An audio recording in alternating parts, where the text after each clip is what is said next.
Welcome to my YouTube channel. Kung bago ka lang sa channel na to at true-blooded Aldab Nation ka, tama po ang channel na pinuntahan mo. Kaya considering na po kitang bagong subscriber. At huwag mong kalimutan pindutin yung bell para lagi po kang updated sa bagong video na ilalabas ko. Salamat po sa iyong pag-click sa channel na to. Welcome back mga kaaldab. Ito na naman po ang inyong lingkod, Mr. Destiny. At magbibigay tayo ng pinakamainit na update po ngayon sa social media. Ito po yung mga kaganapan ngayon na binabato po sa akin sa social media. Maraming mga komento, maraming mga sinasabi na keso ganito, keso ganon. Di po ba ramdam nyo na kumbaga marami, di po ba maraming haka-haka lumalabas ngayon. Mr. Destiny, magkasama si Maine at si Congressman Arjo. Hindi po ba nila naisip na naandun din po si Richard Paul Carson? Hindi rin po ba nila naisip na po pwedeng kumbaga magkasama sina Alden Richards at si Maine Paul Carson? Ito yung patunay mga kaaldab na hindi po nila alam yung buong sitwasyon. Hindi po nila alam yung buong katotohanan. Hindi po ba? Pansin niyo po ba yung mga video? Hindi po ba? Hindi siya ganun karami. Hindi siya ganun kalawak yung mga sinasabi ng iba. Taliwas po sa pagdating ni Alden Richards at pagdating ni Maine Paul Carson. May mga bagay-bagay po na eksklusibo nga po yan. Di po ba? Pero hindi po ako namimilit. Sabi ko nga po sa inyo, lahat po ng mga nagaganap at nangyayari, umaayon din po sa Aldab Nation. Umaayon din po kila Mr. and Mrs. Paul Carson. Bagamat maraming mga kwento, maraming sinasabi na keso ganito, keso ganon, wala naman pong problema yun eh. Di po ba? Kung ano yung sa palagay nila, paniniwala po nila, nirerespeto po natin yan at kinagalang. Pero ang nakakatuwa naman po dito, naandyan naman po si Richard Paul Carson at sinasabi nilang hindi po kasama. Kalokohan po yun.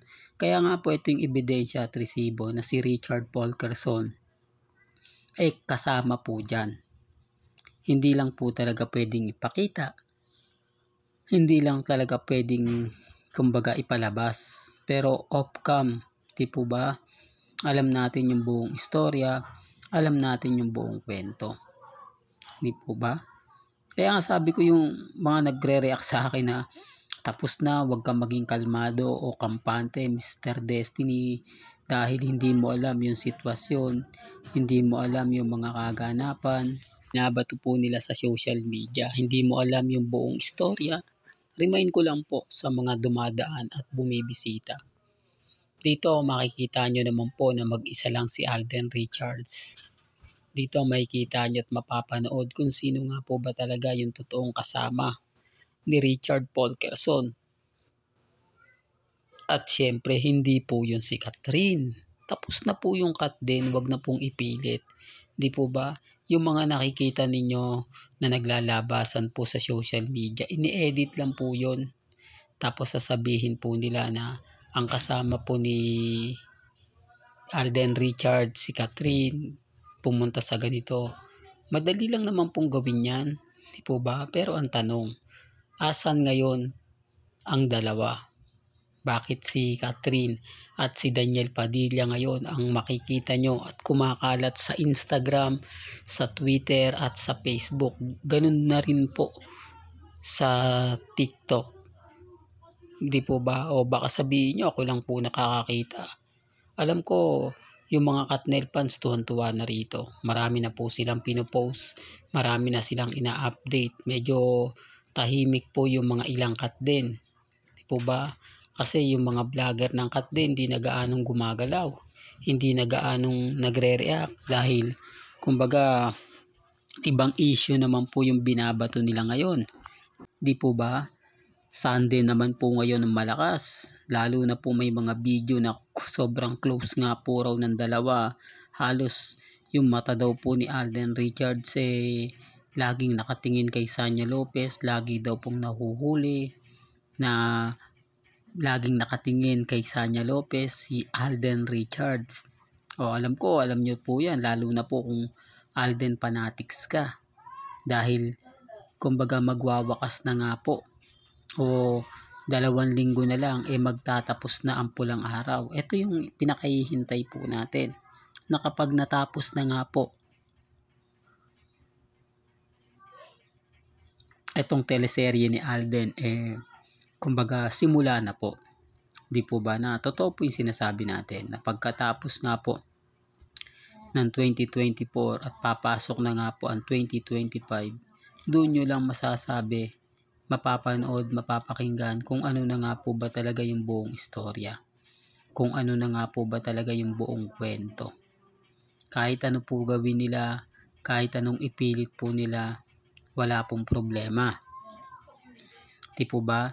Hindi po tayo mamimilit sa mga sinasabi ng iba at pahayag ng iba. Normal lang po, nakakalat ngayon ang issue kay Sanya Lopez at kay Alden Richards.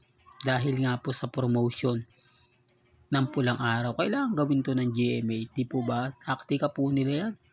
Normal na lang po para sa atin yan Kasi kaliwat kanan naman po, yun naman po talaga yung istorya. Yun naman po talaga yung kwento. Di po ba? Sinasabi ko lang po ito para lang klaro. Para lang po sa kaalaman ng lahat. Sa mga nagsasabi ng fake news si Mr. Destiny, wala pong problema yon. Di po ba? Sinasabi ko lang po ito para lang po sa mga taong kumbaga nagpo-post sa akin na keso ganito, keso ganon. Hindi po ako namimilit. Lagi ko naman pong pinapaliwanag. May mga bagay-bagay po na nakikita nyo sa social media, ine-edit na po nila yan. Ginagawa nila po ng istorya, ginagawa na po ng kwento. Pansin nyo, ito real talk to kapag may mga lakad po si Maine, at kapag naandun si Alden, andun din si Congressman Arjo. Samantalang kapag may mga event, press conference, kumbaga promotion, na si Congressman Arjo lang ang naandun, wala po si Maine. Real talk to mga kaaldab. Nagigets nyo po ba yung ibig kong sabihin o yung pinupunto ko, na kapag wala doon si Alden Richards, hindi kasama ni Congressman Arjo si Maine Polkerson? O baka sabihin nyo yung Topak, na press cons ng Topak na andun si Maine Polkerson, wala po. Marami nga pong nagtanong kung bakit hindi po daw niya kasama si Mrs. O di po ba? Marami tuloy nagtatanong bakit parang solo lang ang promotion ni Congressman. Di po ba? At bakit parang kumbaga sa pisngi lang ang halik kay Mengay? Di po ba? Parang same lang ng halik kay Miles. Di po ba? Samantalang asawa niya, common sense na lang po, di po ba? Kaya sabi sa inyo, titignan nyo, di po ba? Dapat iba yung halik ng mag-asawa sa halik po ng kaibigan lang. Pansin nyo po ba? Halos wala nga pinagkaiba yung halik ni Miles o halik kay Maine at kay Miles. Kaya nga po yung iba nagtataka na rin. Sa bagay, sabi ko nga po sa inyo, paulit-ulit ko po itong ina-update. Wala po tayong pilitan. Hindi po tayo namimilit. Di po ba? Kung ano po yung pananaw po ninyo, kung ano po yung paniniwala ninyo, nire-respeto natin yan at ginagalang. Depende na lang po yan sa sitwasyon. Depende na lang po yan sa mga taong kumbaga magsasabi ng ganito, magsasabi ng ganyan, at yung paniniwalaan po ninyo. Basta po kay Mr. Destiny, relax lang po kayo, maging matatag at maging kampante. Dito po sa video na pinakita ko sa inyo, pinanood ko po sa inyo, kayo na po bahala mag-react nyan. Kung sino nga po ba nagsasabi ng totoo at yung nagsasabi lang ng fake news. Ang importante lang naman po sa akin, maging updated po kayo. Hanggang dito na lang po ang ating latest updates. Kaya kung gusto nyo pa po ng pinaka-latest at sariwang update, abay tumutok lang po kayo dito po sa channel ni Mr. Destiny para updated po kayo sa mga latest at sa mga bagong video po na ilalabas po natin maya-maya lang. Kaya kung bago ka lang sa channel na to at isa kang true-blooded Aldab Nation na nagmamahal kina Mengay at Isoy, tama po ang channel na pinuntahan mo, kaya consider na po kitang bagong subscriber. At huwag mong kalimutang i-share ang mga video po natin sa mga mami, sa mga titas at sa mga senyor. Hanggang sa muli, salamat po sa panonood at pakikinig.